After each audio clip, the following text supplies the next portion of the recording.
অত্যন্ত নিন্দনীয়, গর্হিত কাজ। আমরা কোনো ক্রমে আইন হাতে নিতে দেব না। আইন হাতে নেওয়াটা একটা রাষ্ট্রের সুষ্ঠু পরিচালনার ক্ষেত্রে বড় বাধা। এবং আমি আজ সকালে মাননীয় স্বরাষ্ট্র উপদেষ্টার কাছে একটা টেস্ট পাঠিয়েছি এবং অ্যাডভাইজার গ্রুপেও কপি দিয়েছি যে আমরা মব জাস্টিস কোনো ইন এনি সার্কামস্টেন্সেস আমরা মব জাস্টিস অ্যালাউ করব না। এবং যে বা যারা এই মানুষটাকে পিটিয়ে মেরেছে এবং আগুনে পুড়িয়ে দিয়েছে তাদেরকে অবিলম্বে গ্রেপ্তার করে আইনের আওতায় আনার জন্য আমি মাননীয় স্বরাষ্ট্র উপদেষ্টা মহোদয়কে বলেছি। সব স্থাপনায় আগেভাগে পুলিশ নিয়ন্ত্রণ করা এটা তো একটা কঠিন কাজ। কখন কোন দিকে হামলা হয় এটা অনেক সময় আমরা জানতে পারি না। তো এই জন্য আমরা সবসময় এটাকে নিরুৎসাহিত করি এবং যারা অপরাধী, প্রথম আলো এবং ডেইলি স্টারে যারা আগুন দিয়েছে, আমি গোয়েন্দা রিপোর্ট থেকে জানতে পেরেছি তাদের কিছু ছবি, তাদের কিছু পরিচয় আমরা ইতিমধ্যে শনাক্ত করেছি এবং তাদেরকেও গ্রেপ্তার করে আইনের আওতায় আনার জন্য আমরা ব্যবস্থা নিচ্ছি। ছায়ানটে হামলা হয়েছে, সব জায়গায় কোনো যেমন শিবিরের কেউ বলেছে যে এই ধরনের প্রতিষ্ঠান থাকা উচিত না, তারা একটু ধর্মভিত্তিক রাজনৈতিক দল। এই ধরনের রাজনৈতিক দলগুলোর কাছ থেকে যে মেসেজগুলো আসে আপনারা সত্যি কন্ট্রোল করতে পারছেন না? কে কী বললো সেটা তো আমাদের এখতিয়ার নয়।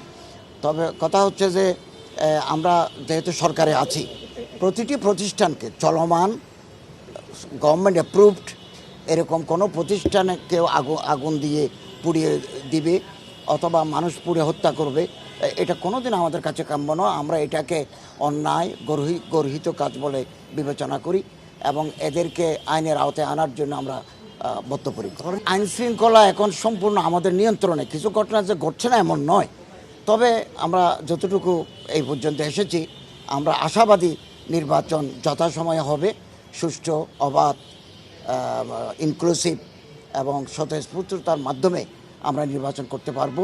এই পরিবেশ এখনো বহাল আছে। ইনশাআল্লাহ নির্বাচন যথাসময়ে হবে। বেঙ্গল ইন্সপায়ার অ্যাপে ব্যাংকিং এখন হাতের মুঠোয়।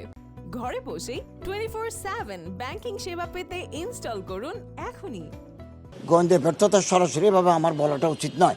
তা যেহেতু আপনি ক্যাবিনেটে আছেন এবং এই জিনিসগুলো আলোচনা হচ্ছে, আমি আপনারে বলি এটুকু স্বরাষ্ট্র মন্ত্রণালয়ের ব্যাপার। আর তাছাড়া একসাথে কোন প্রতিষ্ঠানে হামলা হবে এটা আগেভাগে তো জানা মুশকিল।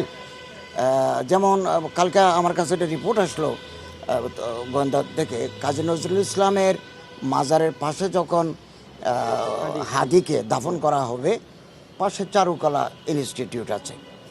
আমরা মুহূর্তের ভিতরে এরকম জানিয়ে দিয়েছে, গোয়েন্দাদের থেকে রিপোর্ট আছে। আমরা পদক্ষেপ গ্রহণ করার কারণে ওখানে কোনো ধরনের দুর্ঘটনা ঘটেনি।